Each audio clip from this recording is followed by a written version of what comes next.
এই লেসনে আমরা আলাপ করব যে একটা ই-কমার্স স্টার্টআপের ক্ষেত্রে সেলস অ্যান্ড মার্কেটিং প্ল্যান কিভাবে হতে পারে। প্রথমে বলে রাখি, সেলস অ্যান্ড মার্কেটিং সম্পূর্ণ দুটো দুরকম জায়গা, কিন্তু সেলস অ্যান্ড মার্কেটিং একভাবে বলতে আমরা অভ্যস্ত, ওই জন্য এই লেসনে আমি দুটো ব্যাপারটাকে ইনক্লুসিভলি আলোচনা করব।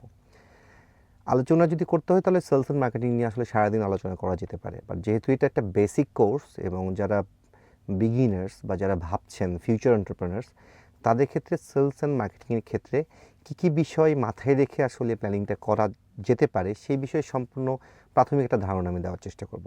প্রথমে আসি হচ্ছে সেলসের ক্ষেত্রে। ধরা যাক আপনি ই কমার্স স্টার্ট আপ করছেন, তো ডেফিনেটলি আপনার একটা ওয়েবসাইট থাকবেই, এটা you must have an website. সেই ওয়েবসাইটের মাধ্যমে আমরা যদি বিভিন্ন চ্যানেল বলি, যে চ্যানেলের মাধ্যমে আপনি আসলে অর্ডার জেনারেশন করবেন, যেটাকে লিড জেনারেশন বলা হয়, যেটাকে আপনি আসলে যার মাধ্যমে আপনি আসলে রেভিনিউ কালেক্ট করবেন বা ইনকাম করবেন, সেই জায়গাগুলোকে বলা হয় সেলস চ্যানেল ডেভেলপমেন্ট। তো শুরুতেই আপনার আসলে চিন্তা করতে হবে যে আপনি ওয়েবসাইট থাকার পরেও আপনি কী কী চ্যানেল আসলে আরও পাশাপাশি ডেভেলপ করতে পারেন, যে চ্যানেলগুলো আপনাকে আসলে লিডস এনে দিতে পারে। ডেফিনেটলি আমরা দেখি যে ফেসবুক বেসড একটা পেজ বেসড একটা চ্যানেল হতে পারে, যেটাকে আসলে সোশ্যাল মিডিয়া মাধ্যমে আপনি বিভিন্ন অর্ডার জেনারেট করতে পারেন। সো আপনার একটা পেজ থাকতে পারে। আর কি থাকতে পারে, আপনার একটা ব্লগ থাকতে পারে, যে ব্লগে আসলে আপনি সোশ্যাল মিডিয়ার মধ্যেই পড়ে, যার মাধ্যমে আপনি কিছু অর্ডার পেতে পারেন। আপনার একটা অফলাইন আউটলেটও থাকতেই পারে, এর মাধ্যমেই না যে আপনি ই কমার্স থেকে সরে গেলেন। আপনার মেইন প্ল্যাটফর্মটা হচ্ছে ওয়েবসাইট বেসড, কিন্তু এর বাইরে আপনার কিন্তু বিভিন্ন জায়গায় একটা আউটলেট থাকতে পারে, যেটাকে অনেকে বলে এক্সপেরিয়েন্স সেন্টার, বা যেটাকে অনেকে বলে যে অফলাইন রিটেল দোকান।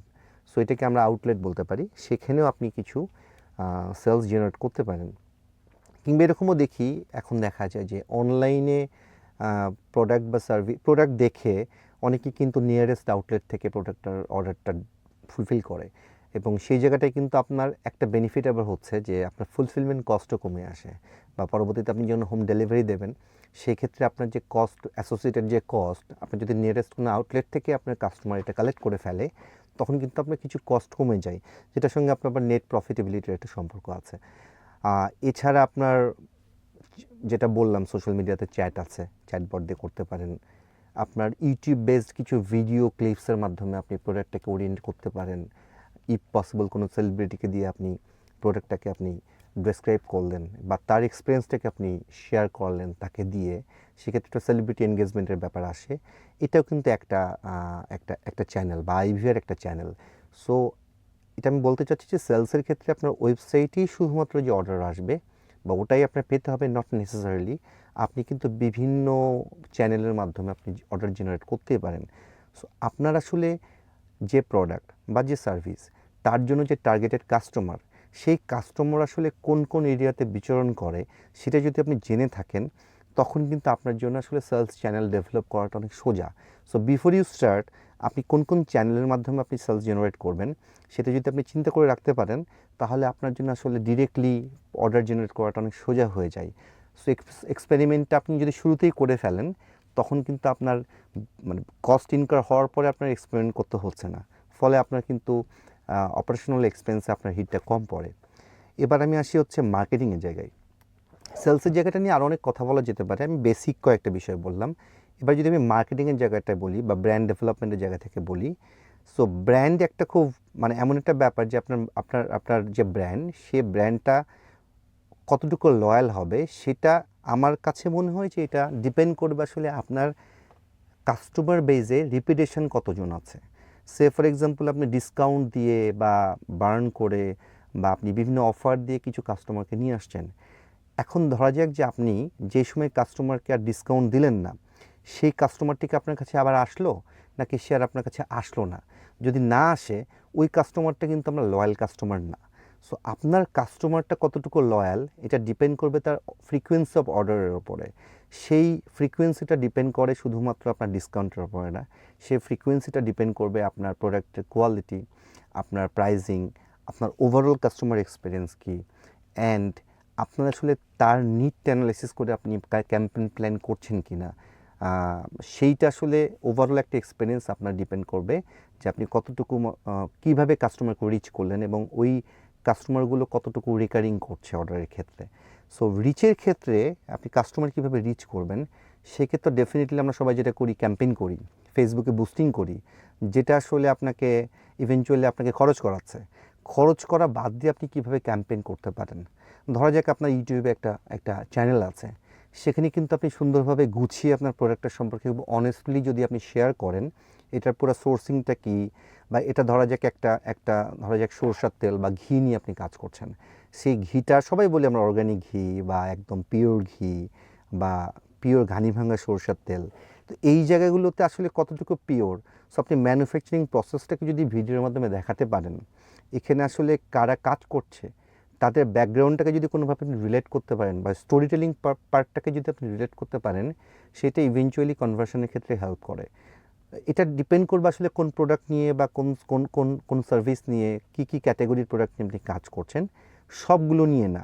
সো এখানে আসলে আপনার নেচার অফ কাস্টমার, আমাদের সোশ্যাল স্ট্রাকচার, আমাদের কাস্টমারদের পারচেজ অ্যাফোর্ডেবিলিটি, এই ব্যাপারগুলোকে মাথায় নিয়ে যদি আপনি একটা স্টোরি বেসড একটা মার্কেটিং করেন বা কোনো ক্যাম্পেইন প্ল্যান করেন, তখন কিন্তু আপনি কাস্টমারকে খুব সহজে রিচ করতে পারেন।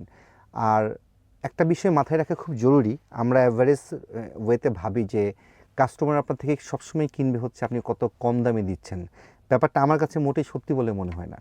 কারণ একটা কাস্টমার, অনেক কাস্টমার আছে তারা হয়তো কম দাম খোঁজে, বাট আপনি লয়াল কাস্টমার যদি আপনি যদি অ্যাচিভ করতে চান, সো লয়াল কাস্টমার কম দাম আসলে খোঁজে না। লয়াল কাস্টমার খোঁজে লজিক্যাল দাম, পাশাপাশি লয়াল কাস্টমার খোঁজে হচ্ছে প্রফেশনাল একটা মানে মার্কেট বা প্রফেশনাল একটা ব্র্যান্ড, যারা বেসিকলি আপনাদেরকে বা কাস্টমারকে একটা এক্সপিরিয়েন্স দেবে, যে এক্সপিরিয়েন্সটা তার জন্য সম্মানজনক হবে, সেই এক্সপিরিয়েন্সটা কাস্টমারকে আসলে স্যাটিসফ্যাকশান দেবে, এবং একটা পর্যায়ে কাস্টমার বলবে যে আমি ওখান থেকে কিনেছি। আমার কাছে আড়ং is the best example. Definitely no যে আড়ংয়ে খুব রিজনেবল কস্ট না, অনেক ক্ষেত্রে অনেক এক্সপেন্সিভ, বাট আমরা আড়ং থেকে কিনি, কারণ আমি কিনি, অনেকেই কেনে, কারণ মনে হয় যে আড়ং খুব লজিক্যাল প্রাইস রাখে। ওভারঅল এক্সপিরিয়েন্সটা মেবি আড়ং বললাম, এরকম অনেক এক্সপিরিয়েন্স দিতে পারি আমি, যারা আসলে দাম কম না, বা তাদের একটা লয়াল বেস, কাস্টমার বেস আছে। সো এইটা বেসিকলি কাস্টমার রিচের ক্ষেত্রে এই জিনিসগুলো খুবই ইম্পর্টেন্ট। ব্লগের একটা ব্যাপার বলা যেতে পারে, ব্লগের ক্ষেত্রে আসলে কাস্টমারকে সরাসরি আপনি কেনাকাটার ক্ষেত্রে উদ্বুদ্ধ না করতে পারলেও, একটা সময় কিন্তু কাস্টমার আপনার ব্লগের মাধ্যমে আপনার ব্র্যান্ডের সঙ্গে ইন্টারঅ্যাক্ট করছে। সো আপনি ধরা যাক আপনি লাইফস্টাইল প্রোডাক্টস, বা আপনি ধরা যাক বেডরুমের প্রোডাক্টস বা বেডশিট বা হোম ডেকোর প্রোডাক্টস নিয়ে আপনি কাজ করতে চান ই কমার্সে, সেই ক্ষেত্রে আপনার আসলে তার বেডরুমটাকে কিভাবে সাজানো যেতে পারে, বা তার পুরোপুরি হাউসহোল্ডের ম্যানারিজমটা কী হবে ডেকোরেশনে, সেই জায়গাটা কিন্তু আপনি ইনডিরেক্টলি অনেক রকম কমিউনিকেশন করতে পারেন, যেটি ইভেনচুয়ালি একটা সময় আপনার প্রোডাক্টটার সঙ্গে রিলেট করবেই। সুতরাং ব্লগ বা অ্যাডভার্টাইজিং অ্যান্ড পাশাপাশি একটা জরুরি বিষয় হচ্ছে যে আপনার পাবলিক রিলেশন ক্যাপাসিটি কী, আপনার পিআর কী। সো আমরা বলি যত বেশি কানেক্টিভিটি, যত বেশি নেটওয়ার্কিং, তত বেশি আপনি আসলে কাস্টমারকে রিচ করতে পারেন, কারণ everyone is your customer, could be your customer. সুতরাং আপনার পিয়ারটা কী হবে বা আপনার রিলেশনশিপটা কী হতে পারে, সেটা আপনি নিজেই করতে পারেন, বা আপনি একজন পিয়ার ম্যানেজারকে হায়ারও করতে পারেন। সো যারা মিডিয়ার সঙ্গে পরিচিত, বা যে বেসিক্যালি অনেক এক্সট্রোভার্ট, অনেক বন্ধুবান্ধব আছে, বা একটা পাবলিক ফিগারও হতে পারে, এটা আপনার বাজেটের উপর ডিপেন্ড করবে। সো আপনার PR, SEO, blog, advertising, overall বিভিন্নভাবে আপনি একটা কাস্টমার রিচ করতে পারেন। আপনি যেভাবে রিচ করেন না কেন, সব কিছু কিন্তু part of your marketing plan.